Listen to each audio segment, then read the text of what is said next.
আয়ুষকে বাঁচানোর শেষ চেষ্টা করার জন্য এবার আশ্রমে ছুটে গেল ইন্দ্রাণী গাঙ্গুলি। হ্যাঁ বন্ধুরা, ভিডিওতে লাইক দিয়ে দেখতে থাকুন। যেই মুহূর্তে কিনা আয়ুষের সার্জারি সাকসেসফুল না হওয়া মাত্রই যখন কিনা ডক্টররা উটি থেকে বেরিয়ে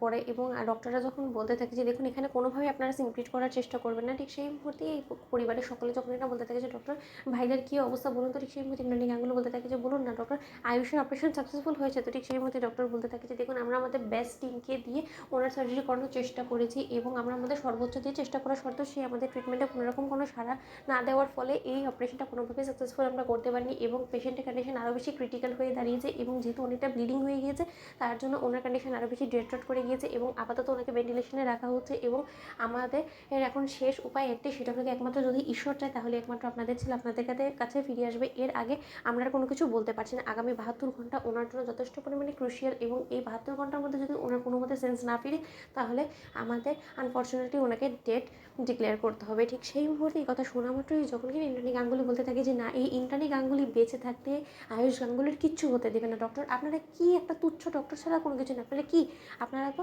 রীতিমতো ট্রিটমেন্ট করে রুগীকে বাঁচান, কিন্তু স্বয়ং যদি ঈশ্বর চায় ঈশ্বর অবশ্যই আমার ছেলের মধ্যে প্রাণ দিয়ে আবার আমার ছেলেকে আমার কাছে ফিরিয়ে দিবে। এটা আমার প্রতিজ্ঞা হলো, যে কোনো মূল্যে হোক না কেন আমি আমার ছেলেকে বাঁচাবই। ঠিক সেই মধ্যে কুসুম যখন বলতে থাকে যে দেবীমা আপনি আমাকে যতটাই ছোটো সাহেবের থেকে দূর করে দেন না কেন, কিন্তু আমার মন তো জানে খুব ভালো করে যে আমি আমার হাতের নোয়া বাঁধানো এবং স্মৃতির সিঁদুর মুছেছি বিধেই আজকে ছোটো সাহেবের জীবনে এত বড় একটা বিপর্যয় নেমে এসেছে এবং আমার জন্য যখন কিনা ছোটো সাহেবের জীবনে এরকম বিপর্যয় নেমে এসেছে তাহলে ছোটো সাহেবকে আবারও নতুন জীবন আমি ফিরিয়ে দিব এবং তার জন্য যা যা করে সে সব কিছু আমি করবো, কারণ আমি তার স্ত্রী এবং স্ত্রী হয়ে আমি আমার স্বামীর কোনো ক্ষতি হতে দিতে পারি না এবং তার জন্য যা করণীয় সে সব কিছু আমি করবো। ঠিক সেই মুহূর্তে ইন্দ্রাণী যখন বলতে থাকে যে রাজ আমাকে এক্ষুনি গুরুজির কাছে নিয়ে যাবে, এক্ষুনি গুরুজির কাছে যেতে চাই। ঠিক সেই মুহূর্তেই মন্দিরে যখন কিনা ইন্দ্রাণী গাঙ্গুলি এবং কুসুম ছুটে যায় এবং কুসুম যখন দণ্ডি কাটতে থাকে আয়ুষে মঙ্গল কামনা করে, তখন যখন কিনা গুরুজি বলতে থাকে কুসুমকে দেখিয়ে যে মারে তুই যে কষ্টগুলো করছিস সেই কষ্টের কি আদৌ তুই কোনো রকম কোনো দাম পাবি? তুই মনের ভেতরে যে কষ্টটা লুকিয়ে রেখেছিস, যে গোপন কথাটা তুই লুকিয়ে রেখেছিস সেটা কোনোদিনও কি আদৌ তোর বর জানতে পারবে বলতো? ঠিক সেই মুহূর্তে কুসুম যখন বলতে থাকে যে কে কী জানলো না জানলো তাতে আমার কোনো কিছু যায় আসে না গুরুজি, কিন্তু আমার যেটা দায়িত্ব কর্তব্যের মধ্যে পড়ে আমি সেটা অবশ্যই করে যাব, যাতে আমার আর আমি যার জন্য এই সকল কিছু করছি তা সে অন্তত সুস্থ থাকে। ঠিক সেই মুহূর্তেই ইন্দ্রাণী গাঙ্গুলি যখন এসে বলতে থাকে যে এই মেয়ের ন্যাকামোগুলো আমি আর সহ্য করতে পারছি না রাজ, ওকে দূর করে দাও মন্দির থেকে। ঠিক সেই মুহূর্তে গুরুজি বলতে থাকে যে না ইন্দ্রাণী না,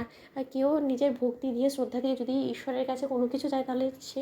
ঈশ্বর কোনো মতে তাকে নিরাশ করে দেয় না, তাই ও যেটা করছো তুমি ওকে করতে দাও, কিন্তু তুমি কেন এসেছো বলো তো? ঠিক সেই মুহূর্তে ইন্দ্রাণী গাঙ্গুলি যখন বলতে থাকে যে আয়ুষের ঘোর বিপদ, আয়ুষের মৃত্যুর সঙ্গে পাঞ্জা লড়ছে, গুরুজি আপনি একটা সমাধান করে দিন, আপনি ওর ফাড়াটা